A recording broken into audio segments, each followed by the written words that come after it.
But unfortunately, the high priest and the chief priest disagree with you. During the time of Jesus, the high priest was a person called Annas.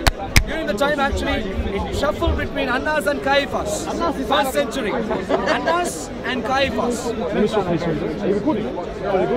Josephus gives you precise names in the antiquities of Jews. Therefore, please read and get to know. If those names do not sound Jewish enough, you haven't understood your own history. Going back, We are the man of the history.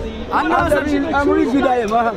You know the Josephus, I'm the real antiquities of Jews. I'm the one of the First century Jewish historian. He's never going to challenge me for that If you go one. and read, he will give you precisely the same details. A lot of it was censored by the Romans, by the way. No, because he knows. But a Jewish man gives you a name corresponding to high priest. Whether he was paid by the Romans or not is a different question. Annas and Caiaphas, this is the challenge they had. They came to Jesus. Why are you talking like They this? came to Jesus. You know, before crucifixion, they asked him this question. They said, "Are you the Christ?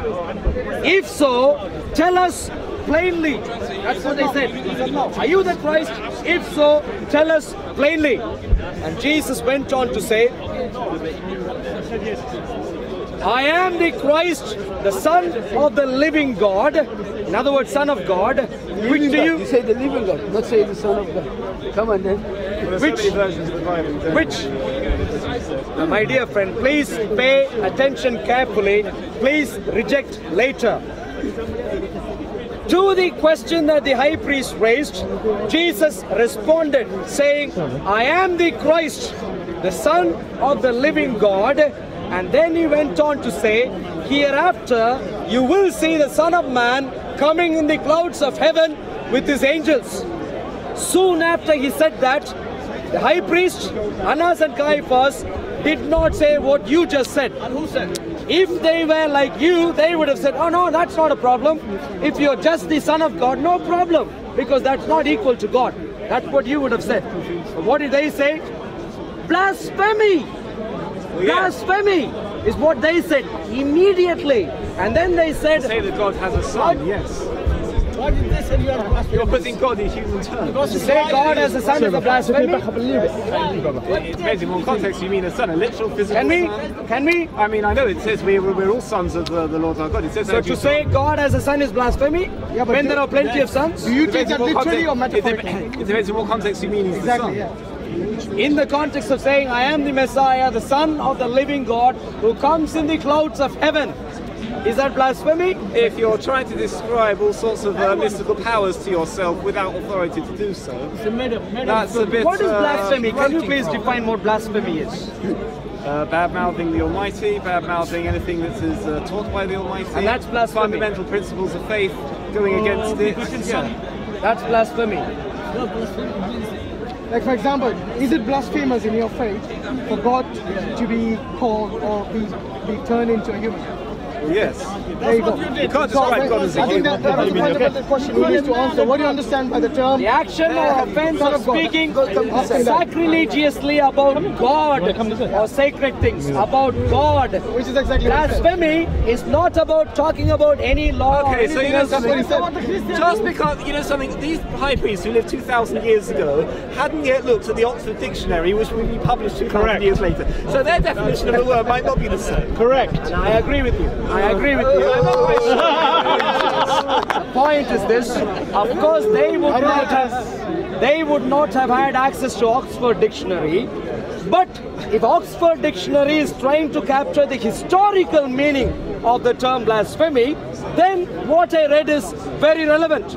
If the historical meaning for the term blasphemy is putting anyone who is not God in the place of God, if that is the historical meaning, then when Jesus said, "I am the Son of the living God coming in the clouds of heaven," is going to be an immediate You know problem. something? These high priests would not have used the English word blasphemy, they would have used the Hebrew equivalent, which might not necessarily mean the same thing. Like kofar. But is that You won't Jewish? find any, you won't find any Jewish? reference to him Why in do there. you carry a Hebrew English Bible with you. Why do you do that? Why do you do that? Well, carry the Hebrew English. Well, if English can't say what the Hebrew says, why do you carry that around? Why just not carry a Hebrew Bible? So some people don't understand the Hebrew, so therefore you have a translation. But the English, if the English can't represent what the Hebrew says, You know why? Why do you? Because if you have the Hebrew and English together, and you can use the English to start learning the Hebrew, slowly but surely over time you start learning how to understand the Hebrew. But if you want to know the precise, if you want to be, if you want to, Are you speaking in English now? Yes. If you About want to Hebrew delve, Bible. If you want to delve into the precise meaning of a word, and you want to give all sorts of, you want to delve into the draw lessons out of the choice of words that are used. You can't do that even from the English translation. So let me. The precise, any lesson you draw from the precise choice of words has to come from the original text. Good. So from the original text, can you please tell me a few different offences according to the Mosaic law which deserve capital punishment? A few different offences, please. Transgressing the Sabbath. Transgressing Sabbath, yeah. There will be blasphemy, as you said. The blasphemy has a specific definition in the Torah, which doesn't match the opposite. So the Hebrew text has a very specific definition for blasphemy. It's when you use God's name to curse God. Which? Really? Yes. Cursing God is blasphemy. Yes. Is it not? What do you think? Is cursing God not blasphemy? Is that Cursing God is cursing God. So it's not blasphemy? I think you should look up the dictionary again. To be accurate, no. It sounds. Just like you said, it is talking about God, your something is not. dictionary's definition of the word When blasphemy. did Jesus curse God? When he said, I'm going to come in the clouds of heaven. You just asked me for this. You didn't ask what he did. You asked me for some capital offences. Yeah, I did. So I'm defining what these capital offences are. I never said anyone specifically. So the capital punishment for blasphemy, even for blasphemy you have capital punishment. And what is blasphemy in that specific context? Yeah, cursing God with God's name. Cursing God, okay. Yeah, what else? What was the list of all the capital offences? Yeah. You should know one. By the way, it's very. Although there are about quite a few cases which are technically capital cases, it's so difficult for the criterion to be met for somebody to actually be executed that the whole concept of capital punishment is largely theoretical. To deter it. Fortunately, the first century high priest didn't know what you do know. So I never said it can never happen, but it's an extreme rarity that there can be. I don't know why you're making that point, because at that time they knew they could do it and they did it. The question is, I'd like to understand what precisely was going on in the minds of the high priest at that time. The question I'd like to ask is, when Jesus said, I am the Son of the living God, did the high priest of that time somehow equate that to saying that Jesus was claiming equality with God? That's what I'd like to get Not to. only do I not have the full conversation in front of me, but you probably also haven't read the full conversation, because much of what's in that book is edited anyway. By the way, you're talking from the New Testament. Do you actually believe in the New Testament? No. So there you go. So I don't want to try to bring So I don't know what you guys are arguing about. Why don't you look at the Son of God?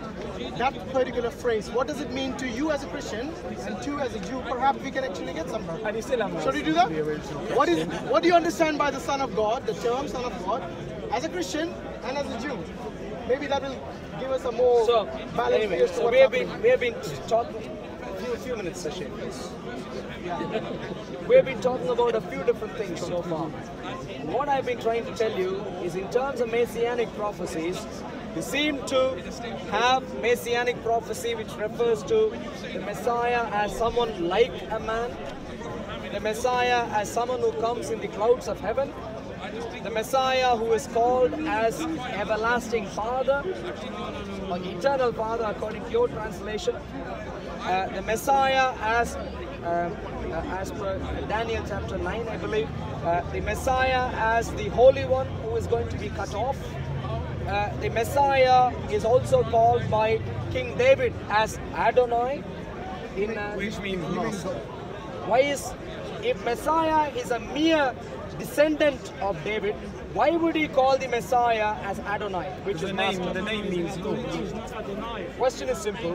Would your father ever call you master?